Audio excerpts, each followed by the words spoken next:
안녕하세요. 저는 40대 중반의 여자이고 슬아의 아들 한 명이 있습니다. 10년 넘게 뇌졸중 후유증으로 투병하는 시어머니를 한 집에 모시고 살고 있는 중이고요. 철이 엄마, 요즘 철이 할머니 건강은 어때? 옛날보다 거동은 많이 좋아지셨어요. 운동도 매일 하시긴 하는데 요즘 식사를 통 잘 못하셔서 걱정이네요.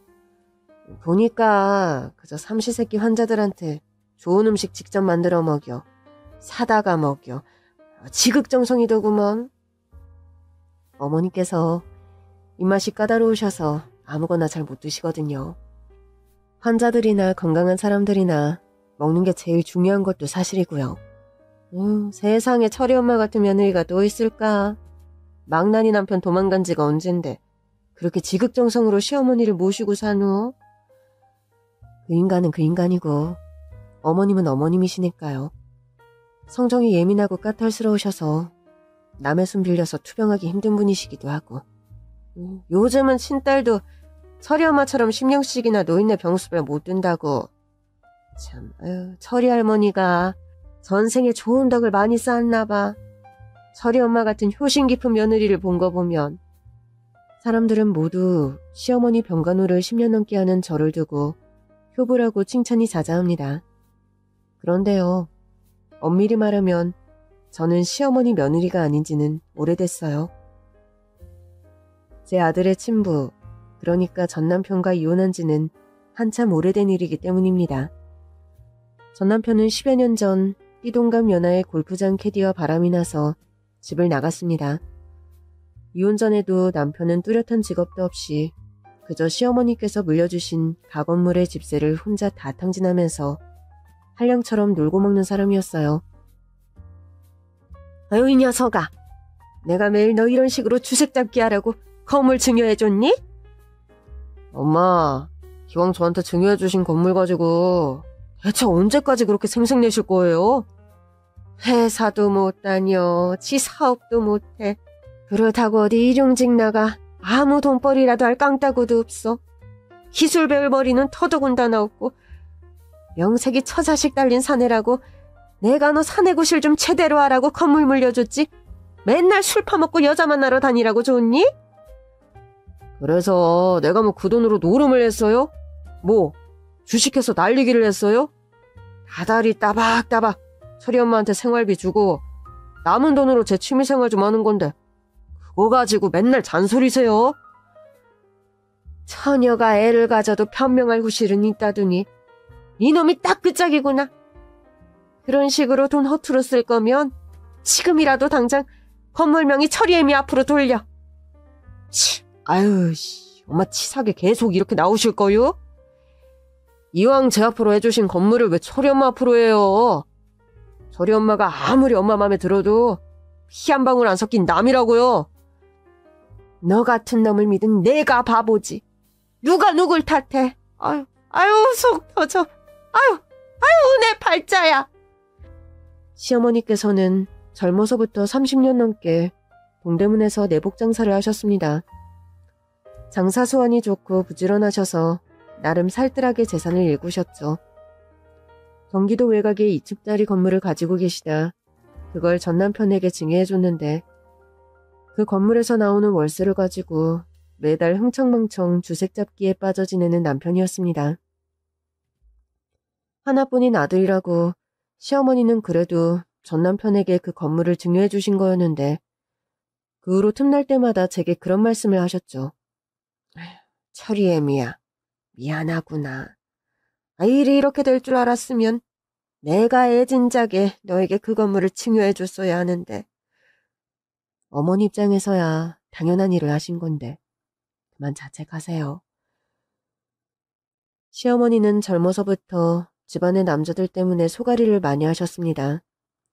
시아버지는 15년 전쯤 술병으로 돌아가시기 전까지 셀 수도 없이 많은 사건 사고를 평생에 걸쳐 친 분이셨죠. 남편 복 없는 년이 자식 복도 없다더니 내가 다 그 짝인가 보구나. 어머님, 소리도 듣는데 너무 그런 말씀 마세요. 네 시아버지 평생 노름에 빠져 내가 돈을 조금 모을만 하면 가져가고 탕진해서 날 화병나게 만들었는데 서리 애비까지 저리 정신을 못 차리고 사니 후라가 차서 어쩌지를 못하겠어. 어머님, 안 그래도 상의 드릴 일이 있어요. 무슨 일이야? 서리 애비가 또 뭐 사고라도 쳤니? 서리 애비한테 여자가 한 명 생긴 것 같아요. 그 녀석 여기저기 기웃거리고 다니는 거야 하루 이틀 일이 아닌데. 왜? 이번엔 대놓고 바람 피는 거 자랑이라도 하든? 내 이 녀석 다리 몽둥이를 분질러 버려야지 오늘은. 어머니, 고정하시고 일단 앉아서 제 얘기를 좀 들어보세요. 그 사람 술이다 골프다 하며 여자들하고 가깝게 지내는 거 저 모르는 바는 아닌데요. 미안하다 철이애미야. 아이 같은 여자로서 내가 너에게 얼굴 든 면목이 없어. 이번에는 뭔가 느낌이 쎄한 게 보통 관계가 아닌 것 같아요. 그냥 한철 데리고 노는 여자가 아니라 철이 아빠가 뭔가 코가 끼어도 단단히 꿰인 느낌이랄까요? 아, 그럼 초반에 촉을 쳐서 화근의 뿌리를 없애야지. 너 그년 연락처 가지고 있니? 연락처도 있고 하는 일도 다 아는데. 어머니, 제 예감에 그런 걸로 해결될 여자가 아닌 것 같아요. 대체 어떤 년이길래 네가 이렇게 초죽음얼굴을 하고 있어. 어제 새벽에 철이 아빠가 자다가 밖에 나가 통화하는 걸 몰래 엿들었는데요. 그 녀석이 밤중에 나가 통화를 하더란 말이냐? 네, 새벽 3시 좀 넘어서요. 아마 제가 자는 줄 알고 나가서 통화한 걸 거예요. 아니, 배 밖으로 나와도 유분수지. 이 녀석이 정말. 상간녀랑 통화를 하는데 한참 뭐라고 하며 그 여자를 달리면서 한다는 말이요. 뜸들이지 말고 말해보렴. 뭐라고 그러디? 처자식 다 내팽개칠 준비가 됐다고 그러더군요. 너에게 꽂히고 널 너무 사랑해서 와이프고 아들이고 이제 아무것도 눈에 안 들어온대요. 빌어먹을 녀석이 정말 그런 소리를 씹으렸단 말이냐? 네, 어머니. 저 어젯밤에 잠 한숨도 못 자고 끙끙거리다가 이제 겨우 말씀드리는 거예요. 너 그년이라는데 안다고 했지? 네. 잘못한 년은 따로 있는데 네가 울긴 왜 우니? 지금 우리 울 정신 없다. 당장 가서 그냥 머리끄댕이를 다 뽑아놔야겠어. 평소에도 여걸이라는 소리를 자주 듣고 호탕하고 성격이 불같은 시어머니셨습니다. 전 남편이 상간녀에게 눈이 돌 대로 돌아서 그런 말을 했다는 걸 아시고 당장 상간녀가 일하는 골프 연습장으로 달려가셨죠. 저 역시 분기탱천한 시어머니를 쫓아 그 상간녀가 일하는 골프장으로 갔고요. 네가 우리 아들 꼬리 쳐서 유혹한 그년이냐? 누구신데 초면에 반말에 욕지거리시죠? 내가 누군지 모르는 게 네 신상에 좋을 텐데. 그건 제가 알아서 하니까 정체부터 밝히시라고요. 아니, 인연이 누구 앞이라고 눈을 풀아리고 소리를 질러. 상간녀 주제에 창피한 줄도 모르고. 너 홍상식이라고 알지? 모른다고는 못할 거다, 이 나쁜 년아. 어머, 상식 씨 어머님이시군요. 몰라 뵙고 죄송해요. 흰말할 것도 없다. 우리 아들한테서 떨어져. 네가 원하는 게 대체 뭐니? 돈? 깔끔하게 원하는 액수를 말해. 적당한 선에서 맞춰줄 테니. 더는 우리 아들 가정 흔들지 말고 썩 꺼져. 치. 이 할머니 보자 하니까 막 가시네. 내가 겨우 돈 한두 푼 때문에 상식 씨한테 올인하겠어요? 제가 원하는 거요? 그건 할머님 아들 홍상식 씨예요. 그 사람의 모든 거, 인생 전부를 원한다고요. 아셨어요? 넌 애미애비도 없어? 저 시퍼렇게 눈 뜨고 보고 있는 하늘도 안 무섭니? 아, 무서운 거 있는 년이 남의 가정 파탄 내겠어요? 저요, 세상에서 하나 무서운 거 없는, 잃을 거 없는 년이라고요. 할머님 아들 가정은 끝났으니 이쯤에서 포기하시는 게 정신건강에 이로우실걸요? 아니, 인연이 뚫린 입이라고 함부로. 듣자 하니 할머님 남편도 젊어서 딴 살림 차렸다면서요? 남편이 그 지경이었으면 아들 관리라도 잘하셨어야죠. 네? 야, 이년아, 닥치지 못해? 정말 받을 년이 진짜! 제가 소리를 지르는데 갑자기 시어머니께서 으윽 소리를 지르시며 가슴을 움켜쥐고 그 자리에서 쓰러지시는 겁니다. 어머니, 정신 차리세요. 갑자기 왜 그러세요, 어머니? 저 천벌 받을 년, 동물을 지켜 죽일 년. 갑자기 말이 어눌해지시며 숨이 막히는 듯 얼굴이 파리해지시더니 그대로 실신해버린 시어머니셨습니다. 네, 저희 시어머니는 그날의 서슬퍼런 충격으로 뇌출혈이 왔고 그대로 병원으로 실려가셨어요. 119 구급차가 빨리 도착하기 힘든 장소라서 저는 급한 마음에 시어머니를 들쳐업고 근처 대학병원 응급실로 달려갔습니다. 보호자분께서 빨리 환자분을 데리고 오시는 바람에 그나마 골든타임을 놓치지 않았네요. 할머님이 목숨 건지신 건 모두 며느님 덕분이에요. 선생님, 저희 어머님 괜찮으실까요? 지주막하 출혈입니다. 평소 두통이 심하셨을 텐데요. 젊은 시절부터 머리가 아프다는 얘기는 자주 하시는 편이었어요. 장산이 집안일이니 스트레스가 많아 그런 거라 생각했는데. 골든타임 안에 병원에 오셔서 다행이긴 한데 앞으로의 예우는 솔직히 장담드리기 어렵습니다. 그날 이후로 시어머니는 뇌출혈 후유증으로 거동이 불편한 몸이 되셨습니다. 몸에 반신불수가 찾아왔고 중간에 암투병까지 겹치는 바람에 집에서 꼼짝 못하고 투병만 하는 신세가 되신 겁니다. 철이 애미야, 미안하다.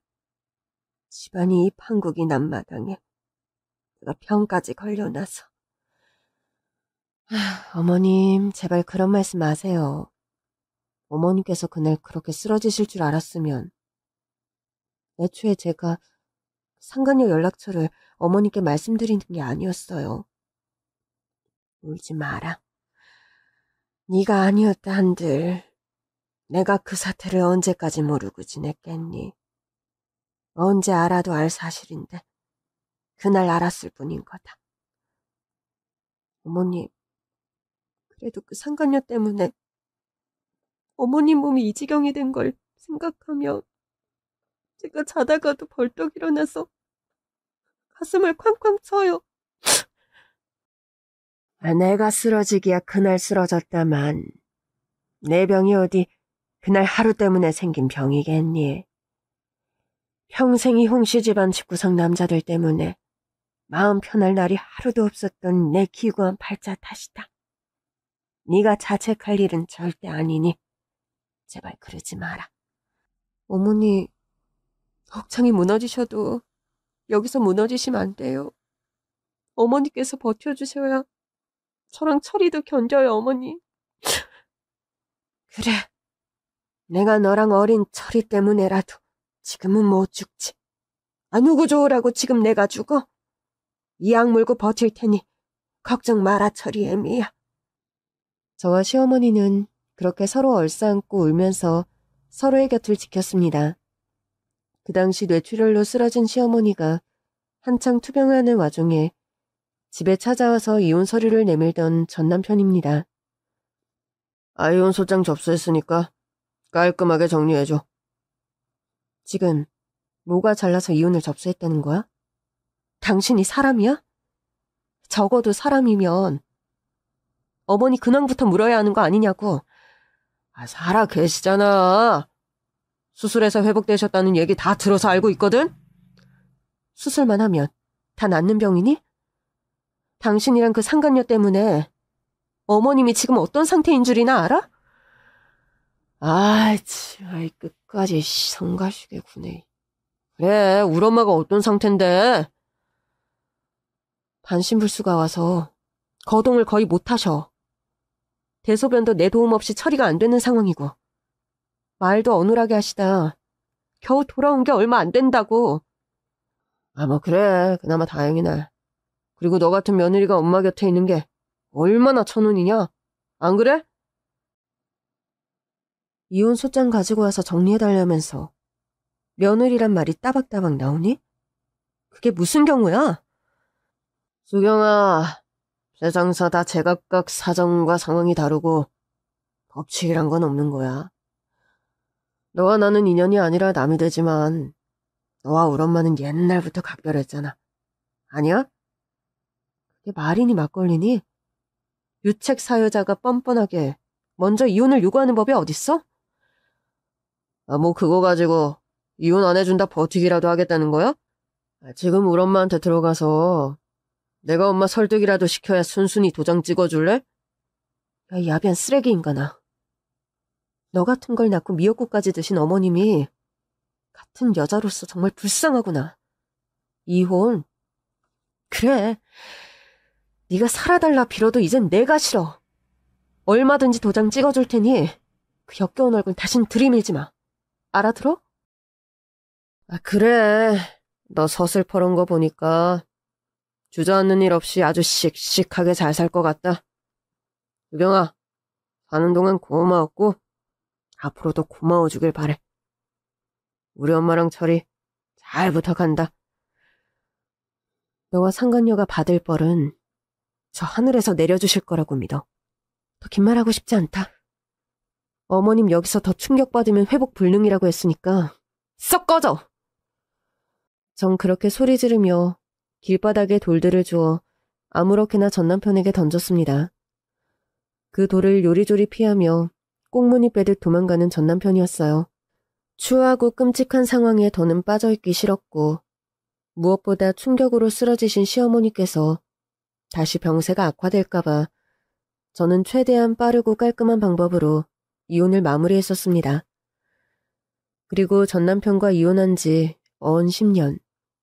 강산이 한번 바뀌고도 남았을 그 기간 동안 저는 시어머니 병수발을 하면서 홀로 아들을 키우며 살아왔죠. 중간중간 시어머니께서는 제게 그런 말을 여러 번 하셨습니다. 철이 애미야. 너와 나의 인간적인 믿음을 떠나 네가 더 이상 내 병수발을 들 명분이라는 게 없는 것 같구나. 어머니, 지금 여기가 무슨 정치판도 조선시대 왕실도 아닌데 무슨 명분식이나 필요한데요? 아무리 생각해도 새파랗게 젊은 너를 이렇게 내 병수발 안다고 집에 가둬놓고 살게 하는 게 아니란 생각이 들어. 어머니 운신도 불편하시고 아무것도 잘 드시지도 못하는데 그럼 어째요? 철이도 어려서 제가 돌봐야 하고요. 나야 간병인을 쓰면 되고 철이는 학교 가고 학원 보내놓고 너도 네 일을 뭐라도 해야 하지 않겠니? 간병인 몇 번 써봤지만 도루묵이었잖아요. 어머니 까탈스런 성미 맞출 수 있는 간병인도 드물고 또 제대로 된 사람 쓰는 게 쉬운 일이 아니에요, 어머니. 비용만 해도 만만치 않고요. 나야 네가 날 돌봐줘서 고맙기는 하다만 단 하루도 너에게 미안하지 않는 날이 없구나, 철이 애미야. 어머님, 그런 말씀 하세요. 전 친정부모님도 일찍 돌아가셔서 안 계신데 세상 천지 유일한 부모님이 어머님 한 분뿐이세요. 저 하늘에서 네 부모님이 너 사는 걸 보시곤 나한테 삿대질이나 하며 욕이나 안 하면 다행이지. 아니에요, 어머님. 저희 엄마 아빠는 분명 저한테 잘하고 있다고 칭찬하실 거예요. 남들이 뭐라든 저는 제 할도리를 하는 거고 어머님은 제 보살핌 받을 자격 충분한 분이시니까요. 고맙다, 철이 애미야. 솔직히 네가 아니었으면 내가 지금 이만큼 운신하는 것도 불가능했을 거야. 어머니, 지금에 만족하지 마시고 더 건강해지셔야 해요. 철이 애비랑 그년한테 보란듯이 건강 회복해서 우리끼리 씩씩하게 얼마든지 잘 사는 모습 보여주자고요. 그래, 겨우 그런 쓰레기 같은 년 때문에 내가 푸썩 쓰러지는 건 말이 안 되지. 제 말이 그 말이에요, 어머님. 철이 생각해서라도 어머니 꼭 건강해지셔야 해요. 네 말이 100번 맞고 현명한 것 같구나, 철이 애미야. 그래도 너에게 너무 고마운 건 사실이야. 너에게 받은 이 은혜, 내 죽어서도 잊지 않으마. 그런 말씀 마세요. 저 시집 오는 날 어머니 그러셨어요. 앞으로 넌 며느리가 아니라 내 딸이라고요. 어머님은 말씀뿐 아니라 행동으로 그 말에 대한 약속을 지키신 분이고 저도 딸 노릇 어머님께 하는 것뿐이에요. 아휴, 못난 아들을 둬서 미안하다. 넌 우리 아들한테 너무 아까운 여자였어. 어머님, 우리 이제 그런 말도 더는 말아요. 철을 생각해서 그리고 어머님과 제 정신건강을 위해서도 앞만 보고 살아요. 그래, 그러자꾸나 철이 애미야. 예우를 부정적으로 봤던 의사의 소견과 다르게 저의 지극정성 간호와 또 시어머니의 의지와 노력이 빛을 발한 건지 시어머니께서는 뇌출혈로 쓰러지신 지 5년 만에 건강을 많이 회복하셨었습니다. 그렇지만 운신이 자유로워진 지 얼마 안 되어 대장암 선고를 받으셨고 또 대장암 수술과 항암 치료를 시작해야 했죠. 철이 애미야. 내가 빨리 건강해져서 철이도 돌보고 집안일이라도 도우려고 했는데 산 넘어 강이라고 이번엔 또 대장암이라니 참, 할 말이 없구나. 너에게 면목이 없어. 아프고 싶은 사람이 어딨다고 그런 말씀을 하세요. 아픈 사람이 제일 힘들지. 간호하는 사람이야 아픈 사람 많은가요? 내가 남편복 아들복 아무것도 없는데 며느리복 하나는 타고났나 보다. 네가 없었으면 난 이미 이 세상 사람이 아닐 거다. 어머니께서 평생 힘들게 일하셔서 그래도 철이 학교 보내고 제가 어머니 간호만 하면서도 잘 지내는데 너무 그런 말씀 하세요. 돈으로 호강시켜주는 것도 아닌데 무슨 말이니? 그저 먹고 사는데 큰 걱정 없는 정도지. 네가 돈 펑펑 쓸 만큼 내가 재산을 모아둔 것도 아니고. 저야 아직 젊으니 앞으로 돈 벌 궁리를 더 해야죠. 철이 애미야. 그래서 말인데 너 내가 하던 내복 장사 좀 배워볼 생각 있니? 내복 장사요? 그래. 내가 평생 가장 구실 못하는 이 시아버지랑 살며 깨우친 기술 하나라곤 장사하며 그래도 돈 모으는 기술인데 그거라도 너에게 전수해주고 싶어서. 저야 그래주심 감사하죠, 어머니. 제가 가방끈이 긴 것도 아니고 사실 앞으로 철이 장가도 보내야 하고 이것저것 걱정이었는데 나중에 천천히라도 내복 장사 시작해보게요. 그래, 잘 생각했다. 그럼 내가 틈날 때마다 장사에 관해 너에게 이야기해주마.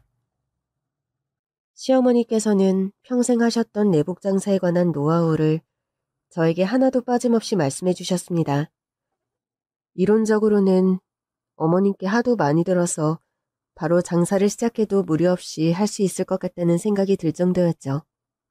암투병하다 내가 저 세상 가면 이거저거 방황하지 않고 네가 밥벌이 할 구실이라도 마련하고 가니 마음이 놓인다.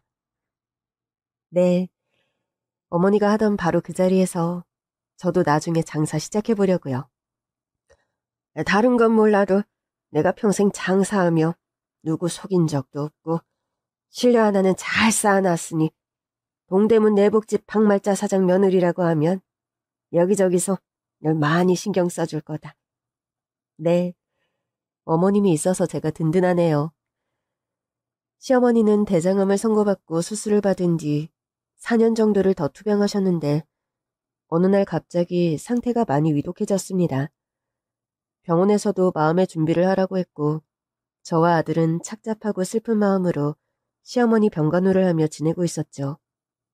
그러던 어느 날이었어요.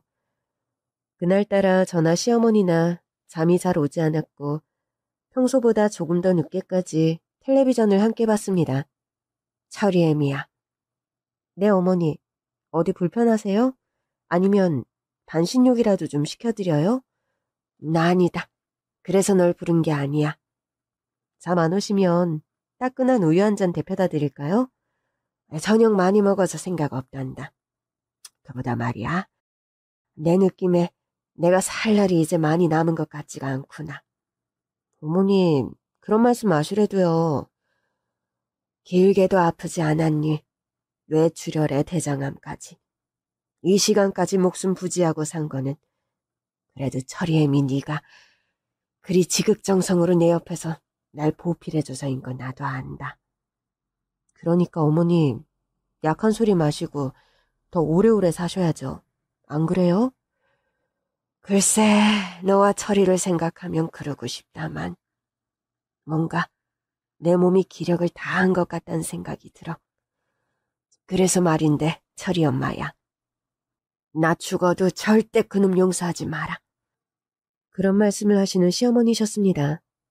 시어머니의 모든 말씀에 저는 형식적으로라도 전남편 옹호를 절대 할 수가 없더군요. 상간녀와 바람나 집 나간 남편에 대한 미움 때문이냐고요? 아니요. 시간이 지나며 그런 증오나 배신감 같은 감정도 남아있지 않을 만큼 저는 전 남편에 대한 미련이 1도 없었습니다. 뭔가 인간 같은 사람이고 좀 신사적인 이별을 했더라면 미련이라는 것이 좀 남아있을지도 모르겠는데 인간성의 밑바닥을 보며 갈라서서 그런지 저는 남편에게 아무런 감정 자체가 남아있지 않았어요. 그런데요, 왜 살날 얼마 남지 않은 시어머니 듣기라도 좋게 남편 옹호하는 말을 못했냐고요? 사실 시어머니께서 대장암 선고를 받고 병세가 악화되며 시한부 선고를 받은 후로 저는 실로 아주 오랜만에 남편에게 연락을 했더랍니다. 당신이 어쩐 일이야? 다름이 아니라 어머님이 요즘 건강이 너무 안 좋으셔서. 우리 엄마 아픈 거야? 어제 오늘 일도 아닌데. 새삼스럽게 웬 전화야? 어머님 시한부셔. 병원에서 그러더라. 얼마 남지 않은 것 같다고. 아, 그래서 지금 그 말하려고 전화했니? 그래. 내가 못할 전화한 건 아닌 것 같은데? 아, 수경아, 너 멍청한 거니? 융통성이 없는 거니? 그건 또 무슨 소리야? 우리 갈라서가 얼마 안 지나 네가 전화 와서 그랬지? 철이 보면서 지내지 않을 거냐고. 철이 안 보고 지낸 게 벼슬이라도 된다는 거야? 상관녀, 당신 지금 부인이 우리 철이한테 막말하고 이상한 행동할까 봐. 당신이 아빠 노릇 안 하는 거 내가 겨우 묵인하고 산 거 모르지 않을 텐데? 아, 당신 입으로 내가 아빠 자격 없다고 말하네. 그럼 생각 좀 해봐. 당신과의 결혼을 통해 낳은 내 자식마저 난 10년 동안 안 보고 산 사람이야. 그만큼 나한텐 지금 와이프가 소중하니까. 내가 알 필요 없는 사실 리바이벌 할 필요 없어. 어머님 위독하시니까 얼굴이라도 한번 비치라는 소리 하려고 전화한 거야. 지 아들도 끊고 사는 나 같은 놈이 엄마라고 뭐 눈에 들어오겠니? 우리 엄마 지금껏 네가 책임지고 살아왔으니 앞으로도 잘 부탁한다. 아, 우리 와이프 내가 엄마 만나는 거 끔찍하게 싫어해.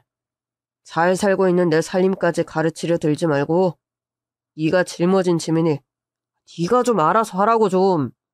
그렇게 말하며 전화를 뚝 끊어버리는 남편이었어요. 이게 실화냐? 물음을 제기할 분도 있을 것 같습니다.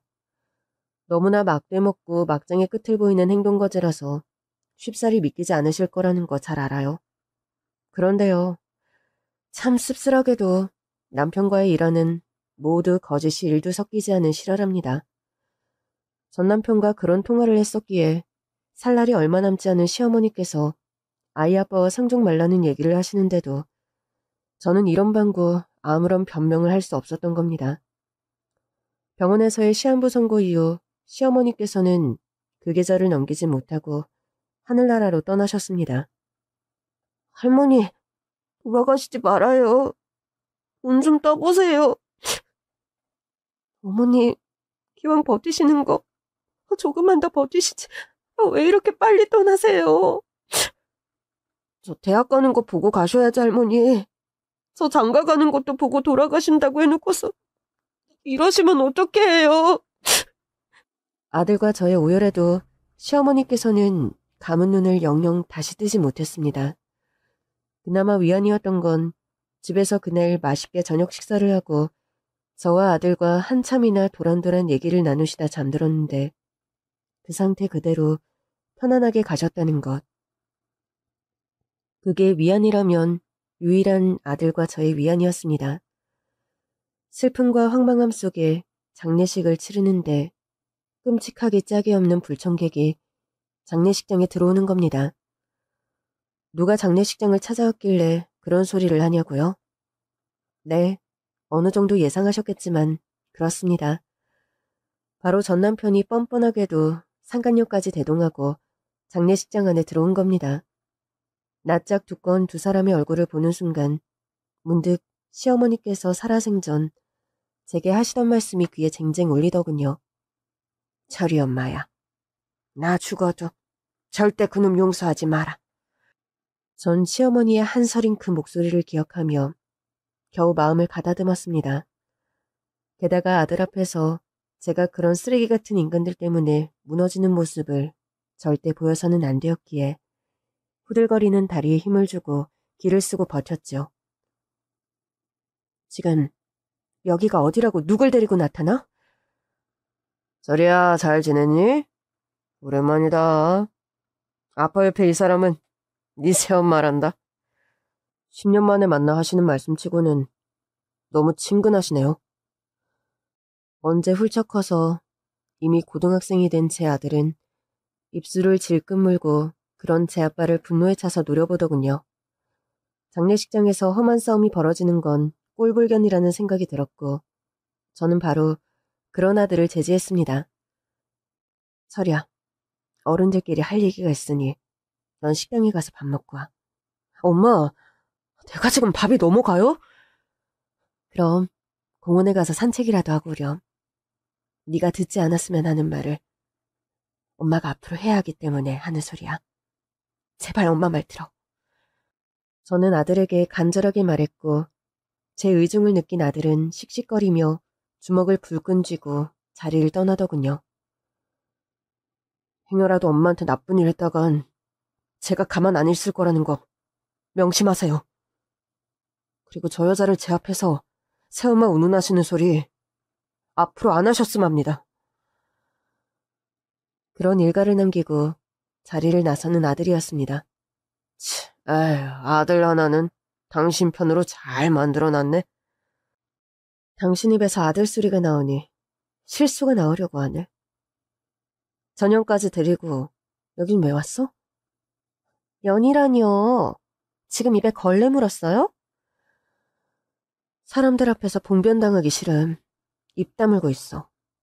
네가 상간녀인 거 알면 달려들 친척 어른들 지금 여기 여러 분 있으니까. 내 친정언니들도 지금 죄다 와 있으니까 입 조심하는 게 신상에 좋을 거야. 에휴, 암튼 예나 지금이나 여자가 나긋나긋한 면이라고는 없이 독해 빠져서는. 아유, 됐고. 당신하고 이런 말 하려고 온 거 아니야? 그래, 본색 나오네. 애비 노릇 아들 노릇 다 내팽개쳤다는 사람이 어머님 장례식장까지 행차한 이유가 뭐야? 드러나 보자. 우리 엄마 재산은 누가 뭐래도 아들인 내가 받아야겠어. 당신은 철이 데리고 우리 엄마 집에서 나가. 그 말하려고 장례식장에 왔어? 그래. 여지껏 네가 딸 노릇 잘하고 살았는데 우리 엄마 재산까지 네가 권리 있다 생각한 건 아니지?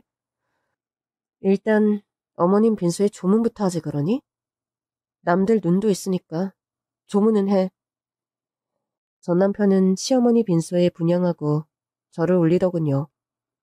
남편의 조문이 끝나자마자 제가 다가가서 말했습니다.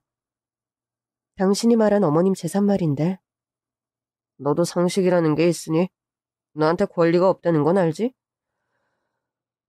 듣자 하니 어머님이 내복 장사하면서 서울에 집도 있고 조그만 상가 매장도 있다면서요? 그거 권리 다 우리 남편한테 있다는 거 알죠? 좀 가만히 있지 그래? 그리고 이런 말 하러 행차할 것 같아서 도로 내가 오늘 변호사님을 불렀어. 전사표 탈 쓰고 우리 엄마 간호하더니 너 결국 엄마 재산에 흑심 있었니? 착한 척은 혼자 다 하더니 아줌마 결국 어머니 재산에 욕심내서 며느리 행세했구나? 그 입으로 제발 어머님 나불거리지 좀 말아줄래? 관 속에서 어머니가 네 어머님 소리 듣고 벌떡 일어나기 전에. 사모님, 부르셨어요? 네, 변호사님. 제가 그때 전해드린 말씀 이 사람들 앞에 해주세요. 네, 알겠습니다. 인사부터 드리죠. 저는 고인이신 박말자 사모님 법정대리인 김명식 변호사라고 합니다. 우리 엄마가 변호사가 있었다고? 이 상황이 쉽게 이해가 안 가나 본데 내가 간단히 설명해 줄게. 한마디로 말해서 당신은 어머님 재산에 단 1원도 권리가 없어. 박말자 사모님은 살아생전 여기 며느님 전수경 씨 앞으로 본인의 모든 재산을 상속하셨습니다. 상속 절차가 마무리된 지 오래고 법적으로도 하자가 없다는 문서이니 천천히 검토해 보시죠. 말도 안 돼. 자기야, 이게 다 어떻게 된 일이야? 아, 너 이거 다 쇼지? 이럴 리가 있니? 멀쩡한 아들 두고 우리 엄마가 피 한 방울 안 섞인 너에게 전 재산을 증여해. 거기 공증까지 다 받은 문서 보면 알 거 아니야. 상속 절차 끝난 지 이미 오래야. 그러니까 어머니 살아생전 그 흔한 문병이라도 한번 왔더라면 이런 사태는 막지 않았겠어? 불려시 같은 거, 씨. 너 어떻게 엄마를 꼬여서 이런 작태를 만들어? 지금 앞으로 하시는 모든 말씀은 녹취를 할 예정이며 그런 식의 문서는 폭언으로 형사처벌 받을 수 있음을 경고합니다. 아, 변호사까지 앞세워서 사람을 바보로 만들고. 아휴, 엄마, 말씀 좀 해보세요, 예? 이거 다 거짓말이죠? 엄마, 이건 진짜 아니잖아요. 전 남편은 치어머니의 부고 소식에도 말짱하던 사람이 전 재산을 제 앞으로 상속했단 말에 대뜸 시어머니 빈소 앞에서 퍼대 앉아 대성통곡을 하는 겁니다. 그 옆에 상간녀까지 쪼르르 달려가 같이 대성통곡 하는데 웃어야 할지 울어야 할지 솔직히 아무런 판단이 안 서더군요. 그때였어요. 저희 친정 식구들과 평소 전 남편과 상간녀 행실을 욕했던 집안 어른들이 빈소로 몰려왔습니다. 아마 저희 아들이 가서 이 상황을 전한 탓인 듯 했습니다. 아니, 이것들이 감히 여기가 어디라고 와서 행패야? 둘째 아니, 넌 이 어미가 돌아가셔서 우는 게 아니라 전 재산을 처리해미 앞으로 했단 소리에 대성통곡 한다면서? 아유, 네가 사람이냐? 인두껍에 탈을 쓰고 어찌 저리 뻔뻔해. 악어의 눈물이란 말이 이래서 나오는구나. 아우, 이런 배은망덕한 놈아. 상관녀 주제, 감히 여기가 어디라고 얼굴을 들이밀어? 당장 그 천박한 몸뚱이 빈소에서 치우지 못해. 연놈들 좋은 말 해서는 안 되겠어요. 사돈어른 품격이 걸린 일이니 당장 쫓아내요. 저희 친정 식구들과 시댁 쪽 어른들은 때로 달려들어 그 상간녀와 전 남편을 흠씬 두들겨 펴주었습니다. 몰매 맞을 위기에 처한 두 사람은 서럽게 대성통곡하던 것을 뚝 멈추더니 주랭랑치듯 밖으로 도망을 치더군요. 한바탕의 소란 끝에 시어머니의 장례식은 예정대로 끝났습니다. 어머니의 유품을 정리하고 아들과 슬픔을 추스르려는데 전 남편이 전화가 왔더군요. 재산 상속 받았다고 다 끊은 줄 알지? 어림없다. 유류분 상속 소송할 거니까 각오 제대로 하고 있어. 이씨. 마음대로 해봐.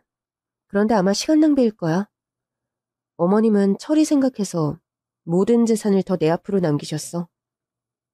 당신이 아들 자격 없다는 증거는 이미 차고도 넘치게 모아뒀으니 마음대로 해. 끝까지 시어머니 재산을 탐내며 발악하는 전 남편이었습니다. 사실 남편이 그렇게 개거품 물며 소송이다 뭐다 불사하겠다 하는 데는 나름의 이유도 있었죠. 납득 가능한 이유가 아니라 그 사람이 탐을 낼 수밖에 없는 규모의 시어머니 재산을 말하는 겁니다. 알고 보니까요. 저희 시어머니가 아주 남다른 재력가셨습니다. 살아생전 돌아가시기 전까지 나름 어마어마한 재력을 저에게까지 숨기신 시어머니셨어요.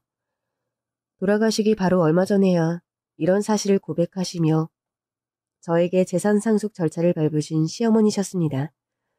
철이애미야, 이제 너에게 모든 것을 털어놓을 때가 되었구나. 저한테 뭐 비밀이라도 있으셨어요? 지금부터 내가 하는 얘기는 가벼운 얘기가 아니니 잘 들어도. 어머님, 무슨 일이길래 그렇게 심각한 얼굴로 말하세요? 사실 내가 30년 넘게 내복 장사하며 돈을 꽤 벌었다. 그거야 저도 아는 사실이죠.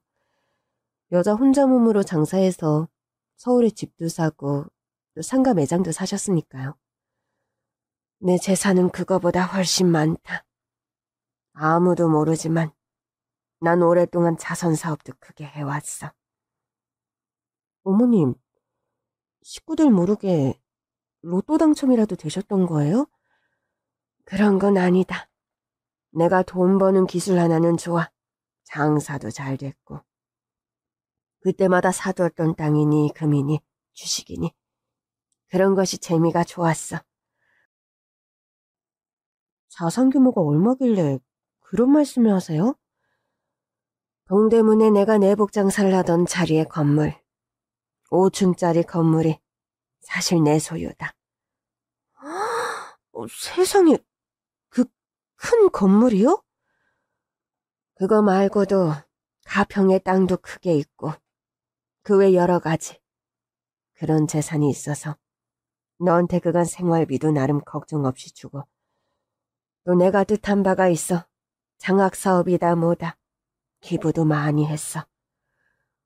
어머님, 그런데 왜 그런 사실을 계속 숨기셨어요? 물론 어머님 재산 가지고 마음대로 하신 건데 타박할 생각은 아니고요.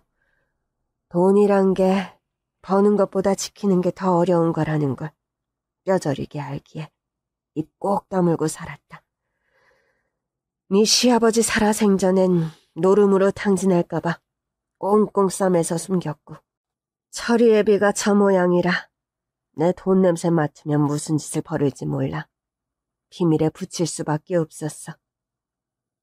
어머님, 죽을 날이 얼마 안 남은 마당에 내 재산을 맡길 사람은 너밖에 없다는 생각이 든다.